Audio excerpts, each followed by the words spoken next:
Hi guys, तुम्हा सगळ्यांचं खूप खूप स्वागत. पहिल्याच आठवड्यात बेबी जॉनचा बॉक्स ऑफिसवर गेम ओव्हर झाला आहे. यामागची अनेक कारणं आहेत.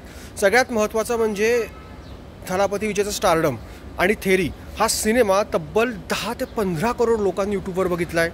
बरं, आठवड्यातून 3-4 तो सोनी सेटमॅक्सवर दाखवला जातो. तरीसुद्धा ह्या सिनेमाचा रिमेक बनवण्याची अक्कल कोणाची होती माहीत नाही. सुपीक कल्पना कोणाच्या डोक्यात आली माहीत नाही.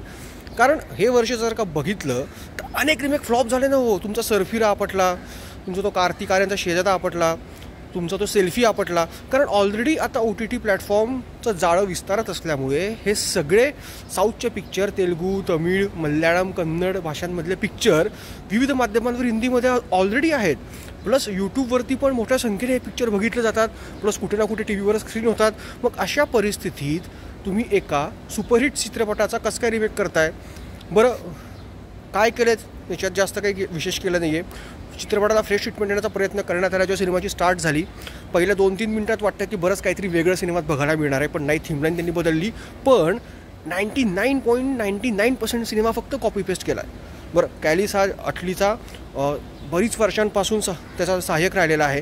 त्याला वाटू नये की वाटलेला वाटू नये. बरं, अटलीसाठी हा धक्का आहे, कारण जवाननंतर जी हवा त्याच्या डोक्यात गेली होती ना, ती झटकन खाली आलेली आहे.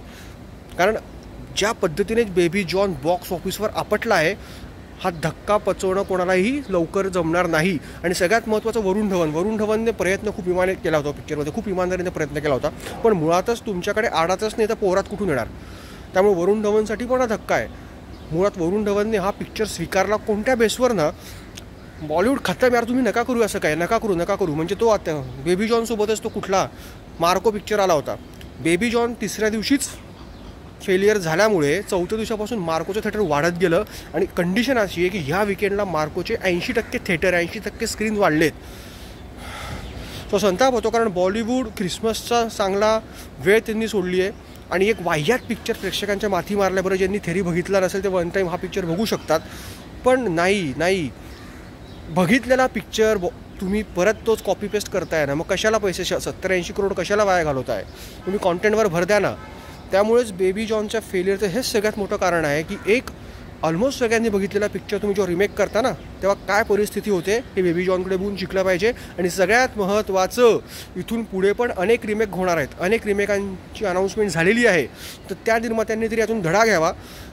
जी अवस्था बेबी जॉनची झाली, जी अवस्था सेल्फीची झाली, जी अवस्था सरफिराची झाली, जी अवस्था शेजाऱ्याची झाली, तीच इतर सिनेमांचीही होऊ शकते.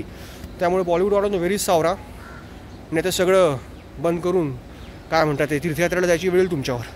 सो एनिवेज, पुढच्या व्हिडिओमध्ये आपण मार्कोचा रिव्ह्यू करतोय. आत्ताच मी मार्को बघितला, अफलातून आहे. So stay tune. थँक्यू.